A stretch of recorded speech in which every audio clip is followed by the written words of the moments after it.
Smart saving plan తో మీ ఆత్మీయులకు ఉజ్వలమైన సురక్షితమైన జీవితం అందించండి. టాటా ఏఏతో ఇది సాధ్యం.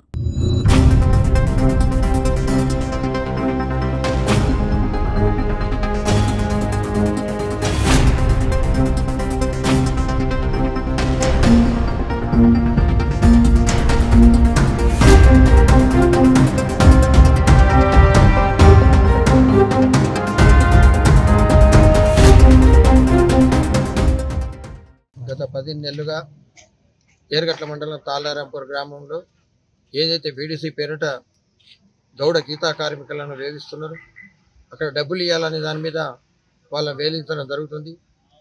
మరి వీడీసీకి తర్వాత గౌడ సోదరులకు మధ్యన ఎన్నోసార్లు చర్చలు కూడా జరగడం జరిగింది. మరి వీడీసీ వాళ్ళేమో స్వచ్ఛమైనటువంటి చెట్లు కళ్ళు గీసుకొని ప్రకృతి పానీయాలు ఇచ్చేటువంటి పరిస్థితుల్లో మరి అక్కడ ఉన్నటువంటి గౌడ సోదరులు అయితే వాళ్ళను డబ్బులు ఇవ్వాలని వేధించడం జరుగుతుంది. మరి మన జిల్లా జడ్జు తర్వాత సిపి గారు కానీ ఆర్డీఓ గారు ఏసీపీ గారు తర్వాత ఎక్సైజ్ డిపార్ట్మెంట్ వాళ్ళందరూ కూడా అక్కడ వెళ్ళి ఒక అవగాహన సదస్సు పెట్టి మరి ఒక కులాన్ని వేధించడం కరెక్ట్ కాదని చెప్పి వీడీసీ మీద మరి కొన్ని ఆంక్షలు కూడా పెట్టి వాళ్ళు ఏంటంటే మీరు ఒకవేళ వాళ్ళని అలాగే వేధిస్తే మీ పిల్లల మీద కానీ మీ మీద కానీ మీ భార్యల మీద కానీ అందరి మీద కేసులు పెట్టి లోపడిపించే పరిస్థితి ఉంటుంది అని చెప్పి ఆ అవగాహన సదస్సులో చెప్పడం. అట్లనే జిల్లా జడ్జి కూడా మరి నిజామాబాద్ హెడ్ క్వార్టర్కి పిలిపించుకొని కూడా వాళ్ళకు చెప్పడం జరిగింది. వాళ్ళు ఈ జడ్జు ఎప్పుడైతే ఇంటర్ఫేర్ అయినరో మన గౌడ గీతా కార్మికులకు అన్యాయం జరుగుతుందని చెప్పి మరి అప్పటి నుంచి కొంచెం వీడీసీ వారు భయపడి మేము వీడీసీని రద్దు చేసుకుంటున్నామని చెప్పారు మీదికి. కానీ కాకపోతే లోపలంతా మాత్రం వీడీసీ అలాగే ఉంది.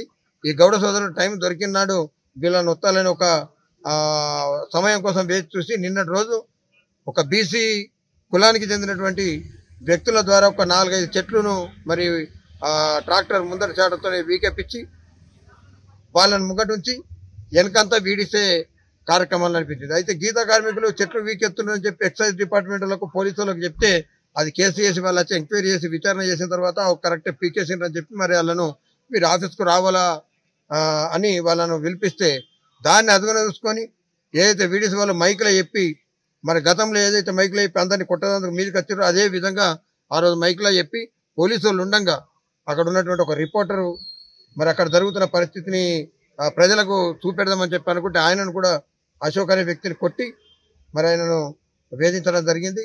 అదే విధంగా అక్కడ ఉన్న పోలీసులు గీతా కార్మికులు కూడా దెబ్బలు తింటారని వాళ్ళందరినీ గౌడ సంఘం తీసుకపోయి ఒక రూమ్లో వేసి తాళం వేసడం జరిగింది. దాదాపు ఒక 5 గంటలు వాళ్ళు పానాలు అరచేతులు పెట్టుకొని బిక్కుమంట మరి బతికే పరిస్థితి. ఈ రోజు ప్రజాస్వామ్యంలో ఎవరికన్నా హక్కు ఉంది, అందరు బతికే పరిస్థితి ఉంది. గతంలో ఎన్నో ఉద్యమాలు చేసినాం, ప్రజలందరూ సుఖంగా ఉండాలనుకున్నాం, రైతులకు గిట్టుబాటు ధర రావాలనుకున్నాం, పాదయాత్రలు చేసినాం ఎన్నో. మరి మీ మాదిరిగా గీతా కార్మిక సోదరులు కదా, మీరు ఎందుకు వివక్ష చూపెడుతున్నారు? గీతా కార్మికుల మీద చూపెడుతున్నారు.